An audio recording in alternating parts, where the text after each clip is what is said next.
നമസ്കാരം ട്രേഡേഴ്സ്, നമസ്കാരം ഇൻവെസ്റ്റേഴ്സ്. സിയാദ് ഇലിഗൽ എല്ലാ ഞായറാഴ്ചയിലുമുള്ള മാർക്കറ്റ് ഔട്ട്ലുകളിലേക്ക് നമുക്ക് കടക്കാം. ഇന്ത്യൻ നിക്ഷേപകരെ സംബന്ധിച്ച് അല്ലെങ്കിൽ ഇന്ത്യൻ മാർക്കറ്റിനെ തന്നെ സംബന്ധിച്ച് കഴിഞ്ഞ ഒരു ആഴ്ച കടന്നുപോയ ഈ ആഴ്ച ഇന്ത്യൻ മാർക്കറ്റിനെ മാറ്റി നിർത്താൻ പറ്റാത്ത ഒരാഴ്ചയാണ്. കാരണം ഈ ഒരു കലണ്ടർ ഇയറിൽ ജാനുവരി, ഫെബ്രുവരി, മാർച്ച് അടങ്ങുന്ന ഈ ഒരു കലണ്ടർ ഇയറിൽ ഏറ്റവും പ്രസക്തമായിട്ടൊരു ആഴ്ചയാണ് കഴിഞ്ഞ ആഴ്ച.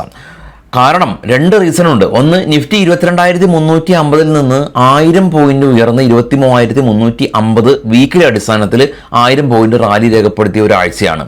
പക്ഷേ ഇതിനു മുമ്പും പല തവണകളായിട്ട് നിഫ്റ്റി വീക്കിലി അടിസ്ഥാനത്തിൽ 1000 പോയിന്റ് റാലി രേഖപ്പെടുത്തിയിട്ടുണ്ട്. പക്ഷേ ഈ തവണ ഇതിൻ്റെ ഒരു പ്രസക്തി എന്ന് പറഞ്ഞാൽ ഇന്ത്യൻ നിക്ഷേപകർ അവരുടെ പ്രതീക്ഷകൾ അറ്റ് മാർക്കറ്റിൽ നിന്ന് നിൽക്കണോ പോണോ എന്നുള്ള ആ ഒരു അവസ്ഥയിൽ നിന്നും മാർക്കറ്റിൽ നിൽക്കണം, ഇനിയും മാർക്കറ്റ് മുന്നോട്ട് തന്നെ കുതിക്കും എന്നുള്ളതിൻ്റെ ഒരു സൂചന നൽകി. FIIസും വിദേശ ധനകാര്യ സ്ഥാപനങ്ങളും കഴിഞ്ഞ ആഴ്ചയിൽ ഏകദേശം ഒരു 11,500 കോടി രൂപയ്ക്ക് മുകളിൽ ബൈ ചെയ്ത് ഇന്ത്യൻ മാർക്കറ്റിലേക്ക് തിരികെ വരികയും ഇന്ത്യൻ നിഫ്റ്റി കഴിഞ്ഞ ഒരാഴ്ച കൊണ്ട് 1000 പോയിന്റ് റാലി രേഖപ്പെടുത്തുകയും ചെയ്തു. ഏതൊരവസ്ഥയിലാണ്? കഴിഞ്ഞ ആഴ്ചയിൽ US മാർക്കറ്റും യൂറോപ്യൻ മാർക്കറ്റും പല ഘട്ടങ്ങളിലായിട്ടും അവർ ഇടിഞ്ഞു രേഖപ്പെടുത്തിയിട്ട് കൂടിയും ആണ് ഇന്ത്യൻ മാർക്കറ്റ് ഒറ്റക്ക് നിന്ന് പോരാടി മുന്നോട്ട് വന്നിട്ടുള്ളത്. അതുകൊണ്ട് തന്നെ കഴിഞ്ഞ ഒരു ആഴ്ച ഇന്ത്യൻ നിക്ഷേപകരെ സംബന്ധിച്ച് വളരെയധികം പ്രാധാന്യമുള്ള ഒരാഴ്ച തന്നെയാണ്. നിഫ്റ്റി 50ൽ 3 കമ്പനീസ് മാത്രമാണ് വീക്കിലി അടിസ്ഥാനത്തിൽ റെഡിൽ ക്ലോസ് ചെയ്തിട്ടുള്ളൂ. മറ്റുള്ള എല്ലാ കമ്പനീസും പോസിറ്റീവായിട്ട് ക്ലോസ് നടത്തിയിട്ടുണ്ട്. ഇൻഡെക്സ് ഹെവി വെയിറ്റ് സ്റ്റോക്കുകൾ ശക്തമായ റാലി രേഖപ്പെടുത്തി. റിലയൻസിൻ്റെ തിരിച്ചുവരവ്, അതല്ലെങ്കിൽ HDFC ബാങ്കിൻ്റെ തിരിച്ചുവരവ്, ബാങ്കിങ് മേഖലയിലുള്ള ഇൻഡെക്സ് ഹെവി വെയിറ്റ് സ്റ്റോക്കുകളുടെ എല്ലാം തന്നെ ശക്തമായിട്ടുള്ള തിരിച്ചുവരവ്, ബജാജ് ഫിനാൻസ് ഉൾപ്പെടെയുള്ള ഫിനാൻഷ്യൽ കമ്പനീസിൻ്റെ എല്ലാം തന്നെ തിരിച്ചുവരവ് പല ദിവസങ്ങളിലും ബാങ്ക് നിഫ്റ്റിയും ഫിൻ നിഫ്റ്റിയും എല്ലാം തന്നെ ശക്തമായി റാലി രേഖപ്പെടുത്തി. ഈവൻ കഴിഞ്ഞ വെള്ളിയാഴ്ച 2 ദിവസത്തെ അവധി ഗ്ലോബലി നോക്കുകയാണെങ്കിൽ ഇസ്രായേലും ഫലസ്തീനും വീണ്ടും യുദ്ധ സാഹചര്യങ്ങളിലേക്ക് പോകുന്ന സാഹചര്യത്തിലും എല്ലാം തന്നെ ഉണ്ടായിട്ട് പോലും, അല്ലെങ്കിൽ US അസഞ്ചർ എന്ന് പറയുന്ന IT കമ്പനീസിൻ്റെ റിസൾട്ടിന് ശേഷം 7% ഇടിവ് രേഖപ്പെടുത്തിയ US മാർക്കറ്റിലെ മറ്റു ടെക്നോളജി സ്റ്റോക്കുകളിലോടൊപ്പം തന്നെ നാസ്ഡാക്ക് ഇടിവ് രേഖപ്പെടുത്തിയിട്ട് പോലും ഇന്ത്യൻ മാർക്കറ്റ് കഴിഞ്ഞ വെള്ളിയാഴ്ച ദിവസവും റാലി രേഖപ്പെടുത്തി എന്നുള്ളത് നമുക്ക് വളരെയധികം പോസിറ്റീവായിട്ട് തന്നെ കാണാനായിട്ട് സാധിക്കും. കഴിഞ്ഞ വീക്കിലി പെർഫോമൻസ് എടുക്കുമ്പോൾ നമുക്ക് നിഫ്റ്റി 50ൽ ശ്രീറാം ഫിനാൻസ് അല്ലെങ്കിൽ SBI ലൈഫ് എല്ലാം തന്നെ 10% മുകളിൽ റാലി രേഖപ്പെടുത്തി. മിഡ് ക്യാപ് സ്റ്റോക്കുകൾ നോക്കുകയാണെങ്കിൽ BSE എന്ന് പറയുന്ന company Bombay stock exchange listed കമ്പനിയാണല്ലോ, 22% റാലി രേഖപ്പെടുത്തി. GRSE ഗാർഡൻ ഷിപ്പ് ബിൽഡേഴ്സ് എല്ലാം തന്നെ 30% റാലി രേഖപ്പെടുത്തി. ഇതിൽ ഒരു ദിവസം 20% അപ്പർ സർക്യൂട്ടും ഈ ഒരു കമ്പനി ഉണ്ടായിരുന്നു. കണ്ടിന്യൂസ് ഒരു റാലിയാണ്. കൂടാതെ തന്നെ 8 ദിവസം തുടർച്ചയായിട്ട് ഇന്ത്യൻ റുപ്പീസ് ഡോളറിനെതിരെ ഗെയിൻ രേഖപ്പെടുത്തി എന്നുള്ളതും US ഡോളർ ഇൻഡെക്സ് ഫോളായി എന്നുള്ളതും നമുക്ക് പോസിറ്റീവായിട്ട് തന്നെ കണക്കാക്കാൻ സാധിക്കും.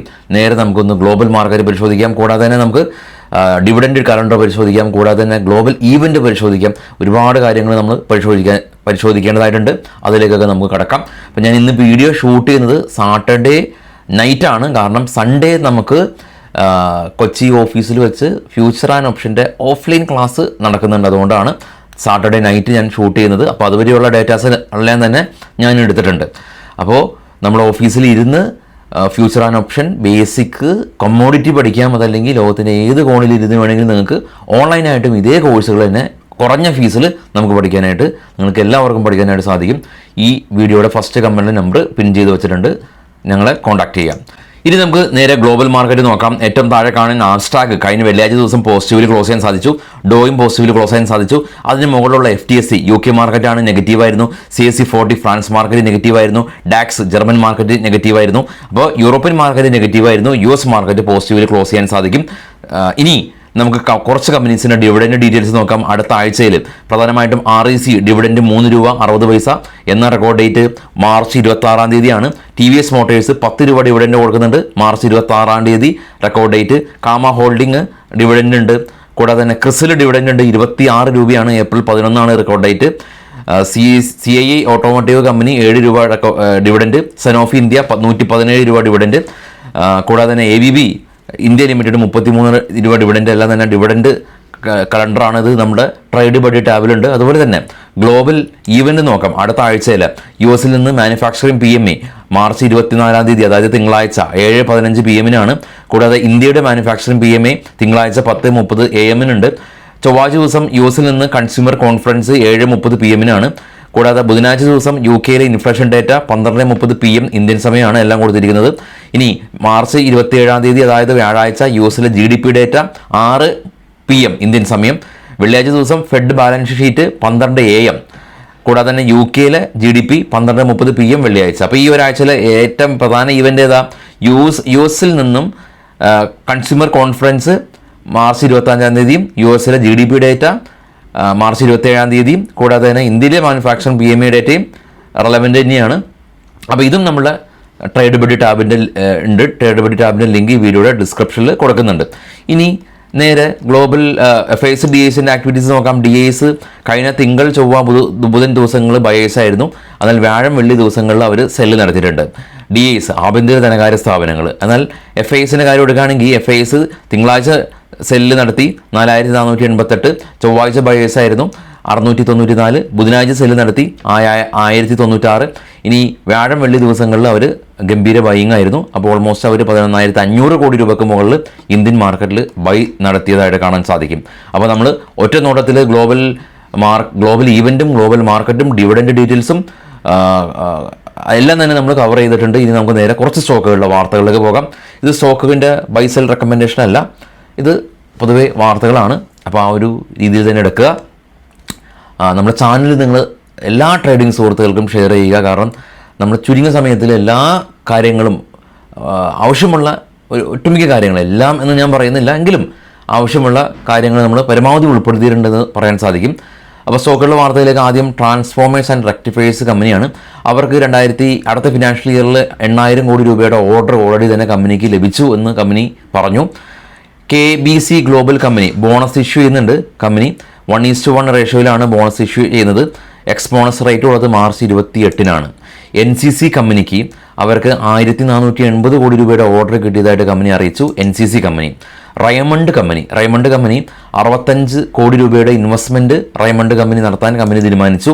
ഒല ഇലക്ട്രിക്കൽ കമ്പനി നാഷണൽ വൈഡ് അവരുടെ ഡെലിവറി അവർ ശക്തിപ്പെടുത്താനായിട്ട് കമ്പനി തീരുമാനമെടുത്തു എന്ന് കമ്പനി അറിയിച്ചിട്ടുണ്ട്. Ola electric. Lemon Tree hotel hospitality രംഗത്തെ ലീഡിംഗ് കമ്പനിയാണ് ലെമൺ ട്രീ ഹോട്ടൽ. അവർ വൃന്ദാവനിൽ 2 പുതിയ ഹോട്ടൽ പ്രോപ്പർട്ടി അക്യൂർ ചെയ്തു. പവർ മെക്ക് കമ്പനി 579 കോടി രൂപയുടെ ഓർഡർ കിട്ടിയതായിട്ട് കമ്പനി അറിയിച്ചു. അദാനി ഗ്രീൻ എനർജി കമ്പനി പുതിയ സോളാർ പ്രൊജക്റ്റ് കമ്പനിക്ക് കിട്ടിയെന്ന് കമ്പനി അറിയിച്ചു. അപ്പോളോ ഹോസ്പിറ്റൽ കമ്പനി കെമിഡ് കമ്പനിയുടെ 625 കോടി രൂപേനെ അക്യൂർ ചെയ്തതായിട്ട് കമ്പനി അറിയിച്ചു. ഷോപ്പേഴ്സ് സ്റ്റോപ്പ് കമ്പനി അവർ പുതിയ 9 സ്റ്റോറുകൾ കമ്പനി ഓപ്പൺ ചെയ്തതായിട്ട് കമ്പനി അറിയിച്ചു. റിലയൻസ് DP വേൾഡായിട്ട് പുതിയ ഇന്നോവേറ്റീവ് റെയിൽ സിസ്റ്റം മാനുഫാക്ചർ ചെയ്യാനായിട്ട് റിലയൻസും DP വേൾഡും ധാരണയായി. RPP ഇൻഫ്ര കമ്പനി 120 കോടി രൂപയുടെ ഒരു ലാൻഡ് ബാംഗ്ലൂരിൽ അക്യൂർ ചെയ്തിട്ടുണ്ട് കമ്പനി. M&M കമ്പനി അവരുടെ വാഹനങ്ങളുടെ പ്രൈസ് വർദ്ധിപ്പിക്കുകയാണെന്ന് കമ്പനി അറിയിച്ചിട്ടുണ്ട്. MSTS കമ്പനി കോൾ ഇന്ത്യയുടെ ഭാഗത്തു നിന്ന് പുതിയൊരു ഓർഡർ കിട്ടിയതായിട്ട് കമ്പനി അറിയിച്ചു. മറ്റുള്ള ന്യൂസുകളായിട്ട് നമുക്ക് നാളെ എത്താം. എല്ലാവർക്കും ശുഭരാത്രി. Thank you all.